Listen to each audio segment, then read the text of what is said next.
wishes. Yeah, I must say, you're talking about submitting to people. I get women have a very important part to play in Amway. Yes. But it's always, it seems, 2 steps behind the fellow. Well, yes and no. A man needs to be head of the home to feel like a man. And he's got to rule and run. But a real man, he wants to go out and conquer and achieve for the gal that he loves. He wants to go slay the dragons for his princess. And my achievement, you know, a lot of it, the world can say whatever they want, but this gal's my queen, and I want to conquer the world for her. So you make your $500,000 out of Amway each year and you let her spend it? Well, she gets what she wants.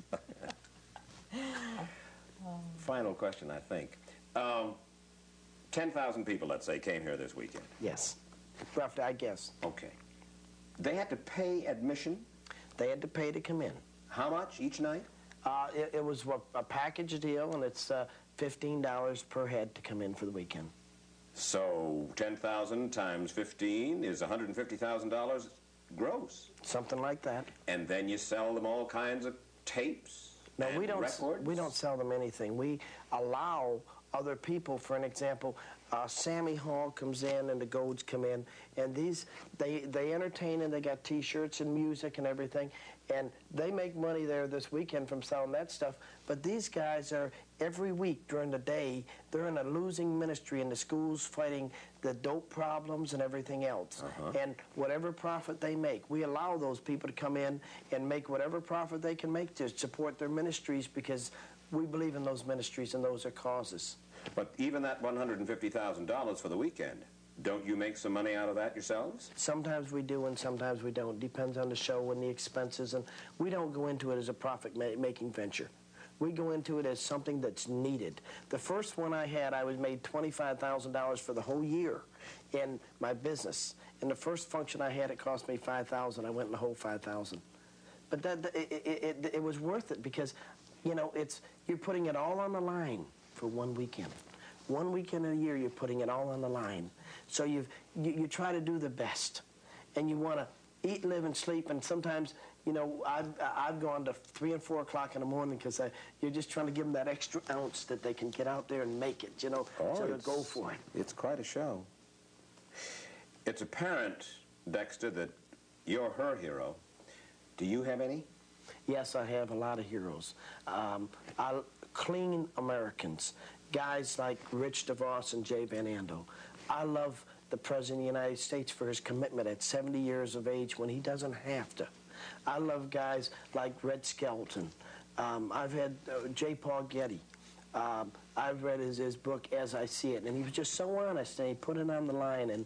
And there's so many great Americans like that you just fall in love with. W. Clement Stone, he just put it on the line. Hilton, when he built the hotels.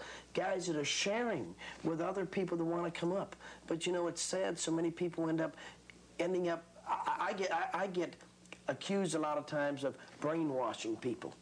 And I say, yes, I like to clean their brains up, because so many people are reading Playboy and they're reading junk, when they should be reading the lives of people that have made it, so they quit crying about their problems and do something. If we had more people reading J. Paul Getty's books, we'd have less people on welfare.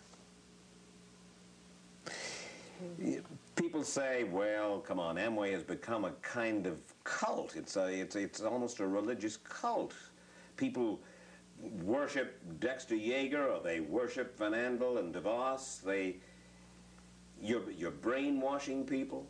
There's a big difference between worshiping and loving. Mike, I love you because you're a successful man and you're committed to what you're doing. Whether anybody else does or not, I love you, and I don't have to judge my love on what they do. And some people are going to love me because they want to do what I'm doing. And some people aren't going to love me. And that's just the way it is. I want as many to love me as possible, but I'm not going to win them all. And I'm not a god. I'm not somebody to worship. And I think people like me more because they see my mistakes. You know, a guy that doesn't make many mistakes isn't doing anything. And the more you do, the more mistakes you make. I'm far from perfect. I never will be. And people relate to that a lot easier. I couldn't relate to a perfect man. I'd have to say, yeah, he's one of a kind. I'm not one of a kind. anybody can do what I'm doing. They just got to want to. It's not easy. You got to pay the price. You got to be committed. Bertie, is he an easy fella to live with? Yes and no. I think he is now, since I've begun to understand him.